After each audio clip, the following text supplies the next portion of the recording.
Welcome to Dashcam Info, my name is Dirk, and this time we're looking at the Vantrue S1 Pro or Vantrue Sonnet 1 Pro. The reason why I opted in for the S1 Pro was that it has a built-in Starvis 2 sensor, and I rather have 2.5 or 2.7K that are really good image quality with readable license plates than cheap 4K images that are in reality just stretched out 1080p resolutions. I also bought the polarizing filter. Now it is a circular polarizing filter that changes polarization, rotating it. So I will have to find the right angle in order to get the perfect image that reduces all the reflection coming from my dashboard. We're taking a look at the unboxing, the installation, the app, and of course I will show you footage by day and also by night. If you buy it brand new, then your box will be sealed. On top are the instructions where to connect the cable from the rear camera and where the power cable goes. The power cable is directly connected to the adapter that has another USB port. Here is our rotatable rear camera. We get a tool for cable management and also a spare adhesive film for the main camera. Underneath the main camera we have another box, and under that we find the manual, a cleaning cloth, adhesive films for the front and the rear window, and a few more stickers. In the second box we have a very long and thick USB-C to USB-C cable to connect the rear camera. Also in that box is a smaller USB to USB-C cable. On the main camera we have a protection film over the lens as well as over the display. And I have to say I truly like the design. Ooh, you can fully access the menu and operate this dashcam with the buttons on the front. On this side of the dashcam we have the slot for the micro SD card, the USB-C port for the rear camera, and then also the input for the power.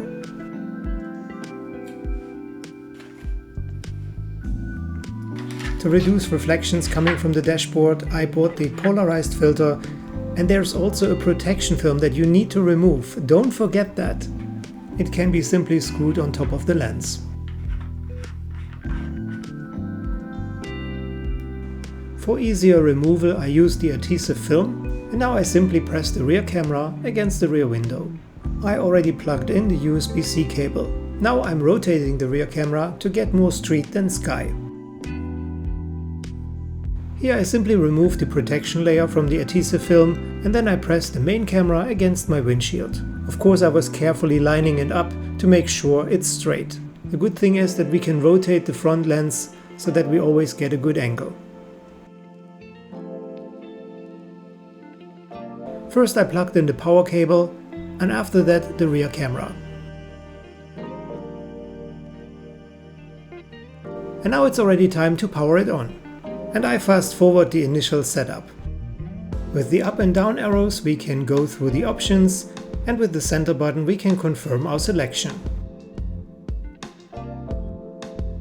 As you can see in the display, our rear camera is upside down, and we have to change this later on in the app.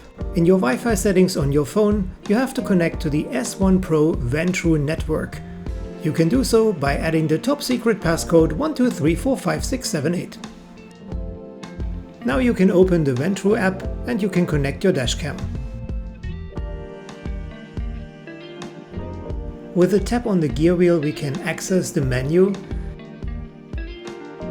and scrolling down you can see that here we can rotate the display. Of course I wanted to rotate the display for the rear camera. Another thing that's important to change is the sensitivity of the G sensor. As soon as I would go over the smallest bump, it would activate an emergency photo and an emergency video, and this could easily fill up your SD card. So I changed the sensitivity from 3, that was default, all the way to 1, and this worked best for me. You have to do this for every single direction. The app is very simple and understandable, and it even helps you to update the firmware automatically. I fast forward the process. When I was done, I was prompted to reconnect my dashcam, and what I really don't like is that now all my settings were gone and I had to do it all over. And now I'd like to show you footage by day, front in 2K, 2560 by 1440 and rear in 1080p. The first thing that we're noticing are the rainbow colors in the sky. Now, I live in Florida, so I have a tinted film installed on my windshield and also on my other windows. And because I'm using a polarized filter, that makes this tint visible. Here I'm removing the polarized filter and you can see that suddenly all the rainbow colors are gone. So it's a personal preference what you like most. I think I will leave the polarized filter on to reduce reflections from the dashboard. On this note, you need to rotate the polarized filter until you have the best image quality and the best removal of the reflections. And to be honest, I didn't get it right first and I'm still trying it out.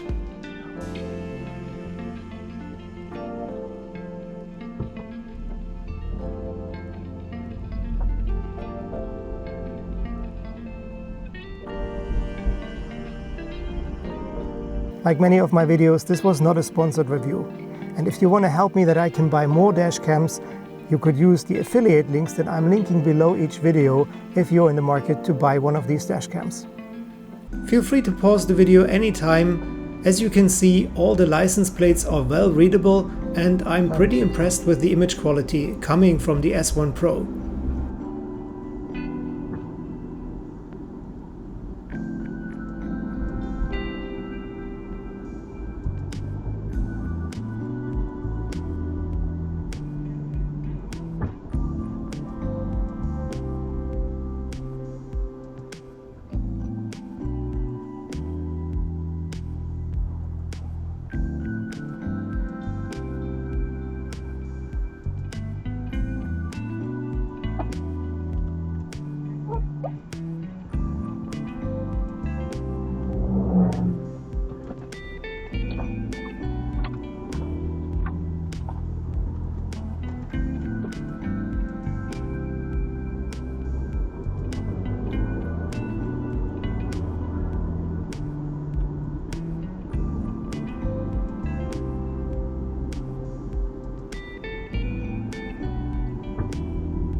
Come on.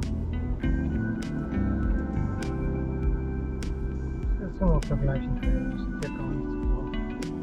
Ungeduldiger.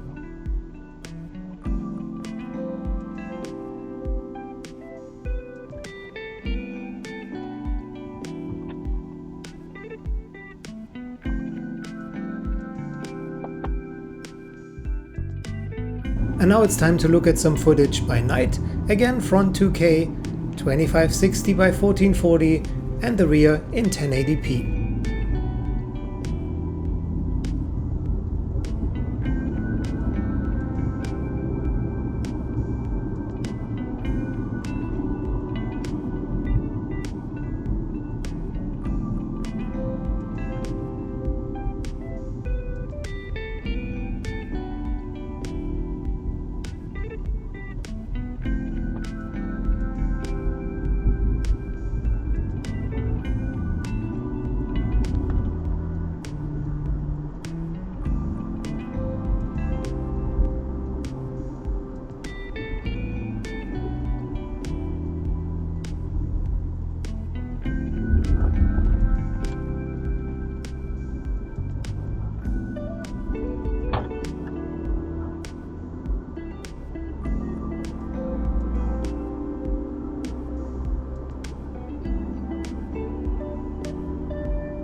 I hope you liked the video. Let me know your thoughts in the comments below. I'll definitely respond. And as you know, a free way to support my channel would be to leave a like. And if you like the channel overall, please consider to subscribe. It would mean a lot to me. Till the next time, stay safe, stay tuned, and take care. Bye for now.